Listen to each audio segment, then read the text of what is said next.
सबसे पहले तो मेरे मन में नेगेटिव भावना ये आती है कि ऐसा परिवार दिवस मनाने की नौबत ही क्यों आई।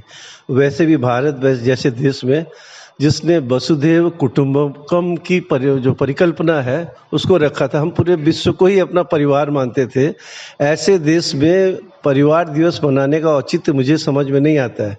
लेकिन आज की परिस्थितियों में ख़ास करके जो शहरी जो परिवेश है, उस परिवेश पे अब ऐसा लगने लगा है कि परिवार की उपादेयता, परिवार का संकल्पना, परिवार की परिकल्पना, इन सब चीज़ों को जनसाधारण के मध्य एक अवेयरनेस आना चाहिए कि परिवार का क्या महत्व है। क्योंकि सिंगल जो फैमिली सिस्टम है वो धीरे धीरे जॉइंट फैमिली सिस्टम से सिंगल फैमिली सिस्टम की तरफ जा रहा है। बहरहाल हाल तो ये हो गया कि अब न्यूक्लियर फैमिली की तरफ भी लोग बढ़ रहे हैं। तो ऐसे में परिवार दिवस मनाने की ज़रूरत पड़ रही है और शायद मैं चाहता हूं कि कुछ दिनों तक ऐसा परिवार दिवस की परिकल्पना से हम आम लोगों को अवगत करें और परिवार के महत्व को समझाएं, जिससे कि हम वापस फिर से जो हम एक बड़े परिवार के समझ रखते थे, बड़े परिवार के सदस्य होने में जो हम अपने आप को गौरवान्वित महसूस करते थे, उस तरह का गौरव हम वापस अपने लिए, अपने परिवार के लिए, अपने राष्ट्र के लिए ले पाए। मनीष जी ने बिल्कुल सही कहा कि परिवार की अवधारणा जब हम देखते हैं तो हमारे संयुक्त परिवारों का जो परिकल्पना वो सामने आती है कि जिसमें बच्चे भी थे, पति पत्नी भी थे, दादा दादी भी थे और एक खुशनुमा माहौल हम देखते थे। इंदिरा जी, आपको क्या लगता है कि विश्व परिवार दिवस की जब हम बात करते हैं तो परिवार को सही मायने में हम कैसे परिभाषित कर सकते हैं? परिवार एक ऐसा स्थान है जहाँ पर जब बच्चा पैदा होता है तो उसको एक पहचान दिलाना, उसको कल्चर्ड करना और उसको सामाजिक मूल्यों की शिक्षा देना एक परिवार से ही शुरू होती है। अगर एक परिवार सुदृढ़ होगा और परिवार में बच्चों को अच्छे संस्कार मिलेंगे तो अच्छे नागरिक देश को भी मिलेंगे, और अगर अच्छे नागरिक देश को मिलते हैं तो राष्ट्र भी अच्छा होगा। तो परिवार जो है पूरे देश की सबसे महत्वपूर्ण इकाई मानी जाती है। जैसे आपने देखा कि आपने विश्व परिवार दिवस की जब हम चर्चा करते हैं तो इटली है, वियतनाम है, कतर है, कुछ ऐसे देश है जहाँ पर विस्तारित परिवार पाए जाते हैं आज भी और वहाँ पर सुदृढ़ता पाई जाती है। पर पूरे विश्व में अगर देखा जाए तो हमारा जो देश है भारत, उसकी तरह परिवार की व्यवस्था कहीं नहीं देखी जाती, जहाँ जितनी सुरक्षा, जितने सामाजिक मूल्य संस्कारों से युक्त किया जाता है, एक जिम्मेदारी, एक त्याग की भावना, भावात्मक सुरक्षा हमारे देश में परिवार में जो प्राप्त होती है वो विश्व के किसी देश में प्राप्त नहीं होती है। तो कहीं ना कहीं जो परिवार की प्रकल्पना है भारत में सबसे उत्कृष्ट और उच्च कोटि की मानी जाएगी। मनीष जी, धीरे धीरे जैसा कि आपने बताया कि अब परिवार के जो मायने हैं वो बदलते जा रहे हैं, ऐसे में कितना ज़रूरी हो जाता है कि हम लोगों को अपनी जड़ों की ओर ले चलें और कैसे उनको बताएं कि हमारा परिवार जो एक जिसमें खुशहाली अगर हम चाहते हैं तो वो संयुक्त परिवार से ही संभव है। बिल्कुल, बहुत सही प्रश्न पूछा आपने सर। मैं तो पैदा हुआ पला बड़ा कलकत्ता में, लेकिन मूल मेरा बिहार है। तो मैं जब पहले गाँव में जाता था तो मेरी माँ से वहाँ के आसपास की औरतें पूछती थी कि भोजपुरी में कि रउआ दे से कौ गो लइका, मैंने आपके शरीर से कितने बच्चे। तो बड़ा अटपटा सा प्रश्न उस समय लगता था, लेकिन आज उसका समझ मुझे आया है कि जैसे पहले लोगों को पूछते थे आपके कितने बच्चे, तो 22-23 साल की युवती बोले 7 बच्चे। कैसे? तो 2 जेठ के बच्चे हैं, 2 बीच वाले बच्चे भाई साहब के बच्चे हैं। तो देवरानी जेठानी के बच्चों को भी अपना बच्चा बता के बताना, तब ये प्रश्न बड़ा वाजिब सा हो जाता था कि आपके शरीर से कितने बच्चे। तो बड़ा अच्छा लगता था कि पूरे अब जो है सिर्फ हमसे कितने बच्चे पैदा हुए वहीं तक हम सिमट के रह गए, और बच्चे भी जो है अब इस तरह भाग रहे हैं कि माई लाइफ माई वे। माँ पिताजी आपने पैदा किया तो इसका मतलब आप मेरी ज़िंदगी पर आपका कब्जा नहीं है, मुझे अपने तरीके से जीने दो। तो ये जो चेंज आ रहा है गांव से शहर आते आते और शहर से महानगर कॉस्मोपॉलिटन की तरफ जाते जाते हम सेल्फिश होते जा रहे हैं, तो इसका बड़ा नुकसान है। और उसका सबसे बड़ा उदाहरण मैं देखता हूँ आत्महत्याएं। जिस तरह की आत्महत्याएं हो रही हैं वो हो रहा है अपने पारिवारिक वजहों के कारण से। परिवार में सपोर्ट सिस्टम, जो बफर सिस्टम है, वो ख़त्म हो गया है। पति पत्नी 2 ही रह रहे हैं और दोनों में जब थोड़ा सा भी अनबन हुआ तो उसको संभालने वाला कोई नहीं। बच्चे अगर पैदा हो गए तो दोनों वर्किंग एंटिटी, हस्बैंड वाइफ दोनों वर्किंग क्लास के हैं, दोनों काम पर जाते हैं, तो बच्चों को देखने वाला कोई नहीं। बच्चे गाते फिरते कि मैंने माँ को देखा, माँ का प्यार नहीं देखा। तो इसलिए माँ के अनुपस्थिति में दादी का, नानी का रहना कितना उपयोगी होता है अब हमें समझ में आ रहा है, जब बच्चे हमारे जो हैं उस श्रृंखल होते चले जा रहे हैं, सब नहीं कुछ, और ड्रग की लत जैसे पड़ रही है, उद्दंडता बढ़ रहा है, समझ कम होता जा रहा है, संयम कम, धैर्य कम होता जा रहा है, लोगों से मिलना जुलना, कल्चरेशन जिसको वो नहीं, अपना अपने आइडेंटिटी को लेकर बहुत ज़्यादा। तो ये सब बुराइयां हैं जो परिवार के बदलते स्वरूप के कारण समाज में देखने को मिलता है। इसी बात से मैं इंदिरा जी से भी जानना चाहता हूं कि न्यूक्लियर फैमिली की बात करते हैं या फिर जॉइंट फैमिली की बात करते हैं, किस तरीके के फायदे, किस तरीके के नुकसान सामने आते हैं इन दोनों परिकल्पनाओं से? ज्वाइंट फैमिली जो हुआ करती थी वहाँ पर हर तरह के सदस्य का ख्याल रखा जाता था, चाहे वह कमा रहा हो चाहे ना कमा रहा हो। और ऐसी स्थिति में डिप्रेशन और जो मानसिक रूप से आज हमें बहुत सारी चीज़ों की ज़रूरत पड़ रही है सपोर्ट की, वो सारे सपोर्ट वो जो ज्वाइंट फैमिली में मिला करते थे। पर आज जो न्यूक्लियर फैमिली की तरफ जा रहे हैं, और न्यूक्लियर से भी मतलब किस तरफ जा रहे हैं, लोग बच्चे पैदा करना पसंद नहीं कर रहे हैं आज के जनरेशन। और इसके कारण क्या है, लगता है कि परिवार का नाम क्या होगा, क्या पति पत्नी के बाद परिवार समाप्त हो जाएंगे? तो बहुत सारी चीज़ें जो अब नए नए चीज़ें आ रही हैं सोसाइटी में, सामाजिक मूल्य जो है सिर्फ एक व्यक्ति के स्वार्थ तक सीमित होते जा रहा है। तो कहीं ना कहीं ये समाज में एक बहुत बड़ा बदलाव है जो हमारे मूल्यों को हस्तांतरित करने के लिए, हमारी परंपराओं को हस्तांतरित करने के लिए, हमारे कल्चर को हस्तांतरित करने के लिए जो एक मजबूत परिवार व्यवस्था हुआ करती थी, वह धीरे धीरे जो खत्म हो रही है। तो ये एक सोच का विषय है कि परिवार अगर इस तरह से सोच वाले हो जाएंगे तो सबसे बड़ा जो सपोर्टर होता है परिवार। एक व्यक्ति कहीं भी दुनिया में कहीं से भी हरास होता है, कहीं से भी थकता है, कहीं से भी हारता है, तो सीधे एक स्थान है जहां माँ की गोद या परिवार, माता पिता, जहां जाके वो अपने आप को सुरक्षित महसूस करता है। पर जब वहां सुरक्षा नहीं मिलेगी तो क्या होगा? एक तो एक व्यवस्था जा रही है कि बच्चे नहीं करना है, एक बड़ी व्यवस्था जिसमें हम अपने जो जनरेशन को कैसे बनाए रखेंगे, और दूसरी सोच ये है कि बेटा अपने हिसाब से एक स्वतंत्र जीवन जीना चाहता है, माँ अपने आप से स्वतंत्र जीवन जीना चाह रही है, पिता अपना स्वतंत्र जीवन जीना चाह रहे। तो ऐसी सोच जिसमें दूसरे के लिए कोई भावना नहीं है, तो ऐसे सोसाइटी आगे चल के सामाजिक मूल्यों को किस तरह से हस्तांतरित करेगी, और कौन से सामाजिक मूल्य वो पैदा कर रही है जिसको आगे चल के वो देगी। तो बहुत बड़ी एक बहुत बड़ा परिवर्तन जो है, और एक बहुत बड़े कहना चाहिए समस्या जो है समाज में पैदा हो रहा है। और कहीं ना कहीं वो जो परिवर्तन है, जैसे आप देखते हैं कोटा में बच्चा जो है वो आत्महत्या कर रहा है। क्यों कर रहा है? कि एक ही संतान है। अब एक ही संतान से सारी अपेक्षाएं माता पिता करते हैं। अब सारी अपेक्षाएं बच्चा पूरा नहीं करता है तो वो सोचता है कि मैं इकलौता हूं, अगर मैंने अपनी अपेक्षाएं पूरी नहीं की तो मेरे को मर जाना चाहिए। और यही सोच उसको कहीं ना कहीं सुसाइड की तरफ धकेलती है कि सारी अपेक्षाएं माता पिता एक संतान से कर रहे हैं। पहले के समय में 5-8 भाई बहन रहते थे, चलो एक कुछ कर रहा है, दूसरा कुछ कर रहा है, और पूरा परिवार उसको सपोर्ट करता था। जैसे आपने बिहार के कल्चर में देखा कि अगर एक बच्चा होशियार है पढ़ने में तो दूसरा भाई खेती करने को तैयार हो जाता है। इसलिए वहां पर ज्वाइंट फैमिली को बहुत तवज्जो दिया जाता है और परिवार के मूल्यों को तवज्जो दिया जाता है।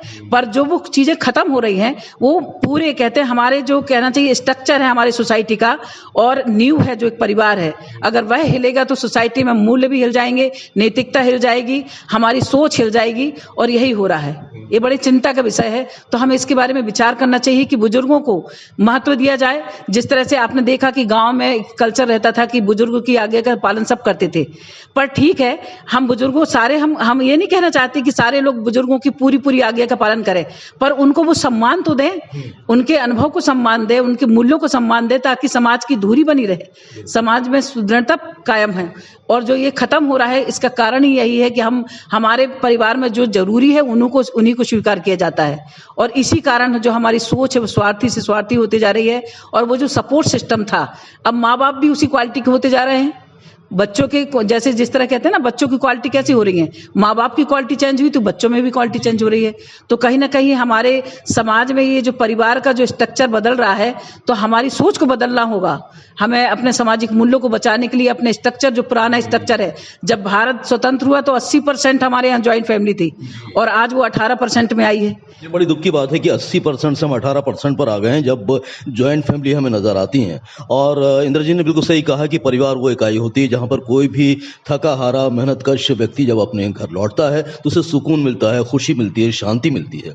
तो मनुष्य ऐसी परिकल्पना को वापस लाने के लिए, वापस हम अपनी जड़ों पर लौटने के लिए, वसुधैव कुटुंबकम की भावना को बलवती करने के लिए कौन कौन से प्रयास करने होंगे? इंदिरा मैडम से मैं पूर्णतः सहमत हूँ, लेकिन अब समय बदल रहा है। पहले ग्रामीण अर्थव्यवस्था थी, ग्रामीण समाज का बोलबाला था। उस समय हम ज्वाइंट फैमिली की परिकल्पना जिस रूप में करते थे वो आज की तारीख में संभव नहीं है। शहरीकरण बढ़ा, आपने भी देखा शहरों में मोहल्ला आया, मोहल्ले में आसपास वाले लोग हम चाचा ताई ताऊ ऐसा कहते थे, मौसी कहते थे, उनको भी एक परिवार का अंग मानते थे और उस परिवार में समरसता थी। भले ही वो हमारे खून से जुड़े हुए नहीं थे, हमारे ख़ानदान के नहीं थे, लेकिन एक परिवार के रूप में रहते थे, वो भी है। अब जैसे जैसे अपार्टमेंट का लाइफ आने लगा तो पड़ोसी को भी हम नहीं जान रहे। इसी कारण मैं यहाँ विद्यार्थी से पूछता हूँ कि आपके परिवार में कितने लोग, तो बोलते मैं 3 आदमी, मैं, मेरे माँ पिताजी, मतलब दादी भी है, चार। वो उसको मॉडिफाई करते हैं, चाचा चाची, अच्छा सर वो भी। तो मेरा ये कहना है कि ये जो परिकल्पना है, जो साथ रह रहे हैं, उसमें भी माँ पिताजी भाई बहन यही परिवार, दादा दादी नाना नानी परिवार के सदस्य नहीं है। ये जो सोच है नई पीढ़ी की, युवाओं की, उसको बदलना पड़े। तो आज जो हम इस विश्व परिवार दिवस मना रहे हैं, तो हम जॉइंट फैमिली की जब बात करें तो हम ऐसा नहीं सोच सकते कि अब पूरे के पूरे 36 लोग एक साथ ही रहे। लेकिन जब हम परिवार की बात करें तो हमारे साथ जो हमारे परिवार के सदस्य रहते हैं, उनको सोचते हुए जो नहीं रह रहे, चाचा या बड़े पिताजी, उनको भी अपने परिवार का हिस्सा मानेंगे और थोड़ा त्याग भी हम अपना करना सीखें। जो हमारा पारिवारिक रिश्ता है वो तराजू पर नहीं तौला जा सकता। तुमने मेरे लिए कितना किया, हम यही एक वजह से कारण परिवार टूट रहा है कि हम देख रहे हैं कि उसने मेरे लिए क्या किया, मैं क्यों करूं। तो मैं क्यों करूं वाली जो बात है उसको थोड़ा हटाएं। और दूसरा, मैं चूँकि 16 साल अरुणाचल प्रदेश में बिताया हूँ, तो अरुणाचल प्रदेश के ट्राइबल्स में मैं जो देखता था, वो पूरे गांव के गांव अपने आप को एक परिवार मानते थे। तो वो ऐसा मानना कि ये हमारा जो है मानसिक एक तरह से एक कल्चरेशन है। तो हम इस तरह के अवेयरनेस प्रोग्राम को बढ़ाएं अमॉन्ग द यूथ कि परिवार का अर्थ क्या है, परिवार का महत्व क्या है, परिवार की उपादेयता क्या है, परिवार की संरचना। ज्वाइंट फैमिली मतलब सिर्फ एक जगह रहना नहीं, हम सब एक हैं, तभी जब है परिवार ही के सदस्य परिवार के सदस्यों का साथ देंगे। और हमारा सोच इतना बड़ा था, हम सिर्फ अपने खून से वाले या विवाह के बाद जो परिवार बना उसको नहीं, हम तो पूरे गांव को, पूरे शहर को, पूरे जाति को अपना परिवार। आप देखते होंगे कि सेन समाज या ब्राह्मण समाज, तो ये जातिगत व्यवस्था में भी परिवारवाद था, परिवार को हम मानते थे, ये पूरा सेन समाज एक परिवार है। लेकिन उसकी बुराइयां हम लोगों ने दूसरे तरीके से ले ली, जो जातिवादी व्यवस्था आ गई, उसके कारण उसके बहुत सारे एविल्स समाज में आ गए, इसलिए उस तरह की परिवार की कल्पना हम कम कर दी। लेकिन उसको फिर से परिष्कृत करते हुए हम उस तरह की परिवार की कल्पना को हमको बढ़ावा देना पड़ेगा। इंदिरा जी, आप इसमें कुछ जोड़ना चाहती हैं? परिवार की परिकल्पना कहते हैं, जो परिवार जो अपने आप बनता है वो स्वतः बन जाता है। मतलब एक पति पत्नी जब मिलते हैं और संतान वहाँ पैदा होती है तो परिवार बन जाता है। अब पति पत्नी जब मिलते हैं तो उनमें भावात्मक लगाव, भावात्मक झुकाव, त्याग की भावना और सामाजिक मूल्य और संस्कार, ये सब जब दोनों में रहेंगी तो वो ट्रांसफ़र करेंगे। पर जब यहाँ पर कुछ दिक्कत होती है तो वो ट्रांसफ़र प्रॉपर तरीके से नहीं होता है। अब ट्रांसफ़र न होने का कारण ये है कि जो पति पत्नी हैं वो किस तरह के हैं। एक ग्रामीण क्षेत्र के पति पत्नी एक अलग तरीके से क्राइटेरिया से अपना जीवन जीते हैं और शहरी क्षेत्र के पति पत्नी अलग क्राइटेरिया से। उनका कहना रहता है कि अगर हम अपने बच्चों की सारी भौतिक आवश्यकताओं को पूरा कर दें, उनको अच्छा एजुकेशन दे दें, तो उसका परिवार के दायित्व पूर्ण हो जाते हैं। पर पहले के जमाने में पैसे कमाने का कल्चर बिल्कुल नहीं था और पैसे कमाने के कल्चर ना होने के कारण एक बच्चे के चरित्र पर सबसे ज्यादा ध्यान दिया जाता था कि बच्चा कैसा है। अगर किसी ने किसी की बच्चे की बुराई कर दी तो वो बहुत बड़ी बात मानी जाती थी। पर आज बच्चा क्रिमिनल हो रहा है, क्या करता है दिन भर, उसकी तरफ माता पिता का ध्यान कहीं ना कहीं कम होते जा रहा है। वो बस ये देखते हैं कि बच्चा बहुत अच्छा कमाने वाला, बहुत अच्छे परसेंट वाला बच्चा हो, तो बच्चा का ध्यान भी सिर्फ उसी में है कि वो बहुत अच्छा कमाने वाला बन जाए, बहुत अच्छा परसेंट वाला बन जाए। और वो ये नहीं देखते हैं कि बच्चे के अंदर जो संस्कृति वो किस तरह की है, उसका स्वभाव कैसा है, वो त्याग कर सकता है कि नहीं कर सकता है। तो कहते हैं जब सबकी सोच थोड़ी थोड़ी बदलेगी, जो भौतिक संस्कृति की तरफ जो हम भाग लाइफ जी रहे हैं, हमारे यहाँ सोरोकिन का सिद्धांत है कि हमारा जो कल्चर है वो धीरे धीरे बहुत ज्यादा भौतिकता की ओर जा रहा है और अब भौतिकता से कि हम आध्यात्मिकता की ओर जा रहे हैं। यानी हम अब कहीं ना कहीं अपनी मानसिक शांति ढूंढने के लिए परिवार के अंदर हम देखते हैं कि लोग योग से जुड़ रहे हैं, ध्यान से जुड़ रहे हैं। तो एक समय आएगा कि लोगों को मूल्यों की जरूरत पड़ेगी, कितना पैसा चाहिए, पर जब मन में संतुष्टि नहीं होगी, परिवार के अंदर लगाव नहीं होगा, परिवार में सुख नहीं मिलेगा, तो लोग कहाँ जाएंगे। पर फिर धीरे से वो समय जरूर लौटेगा जब हम लोग अपने मूल्यों की तरफ फिर लौट जाएंगे, और वो हो भी रहा है। अब आज के जनरेशन में कुछ % ऐसे बच्चे हैं जो ज्वाइंट फैमिली की तरफ को महत्व दे रहे हैं, अपने माता पिता को भी महत्व देना शुरू कर दिए हैं। तो कहते हैं ना कि वो कल्चर का जो मूवमेंट है वो होता रहेगा जीवन में, ऐसा कभी नहीं होगा कि हमारा समाज सीधे भौतिकता की तरफ चला जाए और हम खत्म हो जाएं। ऐसा लोगों को लौटना पड़ेगा अपनी जड़ों की, और वो जो सुबह हम कहीं पीछे छोड़ आए हैं वो जरूर सुबह होगी आने वाले समय में। आप चलते चलते हमारे सुनने वालों से क्या कहना चाहते हैं वर्ल्ड फैमिली डे पर? मैं यही कहूँगा, छोटा परिवार सुखी परिवार को मानते हुए आप जो है अपने एक्सटेंडेड फैमिली को समझें। आपके जो परिवार जो आपके साथ रहते हैं, इसके अलावा भी जो आपके परिवार के लोग बाहर रहते हैं वे भी आपके भी परिवार के सदस्य हैं।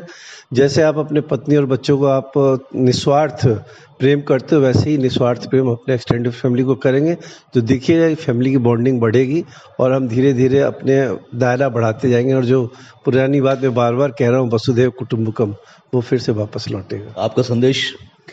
मैं इस विश्व परिवार दिवस में सबको यही कहना चाहूंगी कि आइए हम इस विश्व परिवार दिवस में एक संकल्प लें कि हम अपने रिश्ते को समय देंगे, संवाद को जीवित रखेंगे, बुजुर्गों का सम्मान करेंगे और आने वाली पीढ़ियों को प्रेम, संस्कार और मानवता की अमूल्य धरोहर सौंपेंगे। धन्यवाद।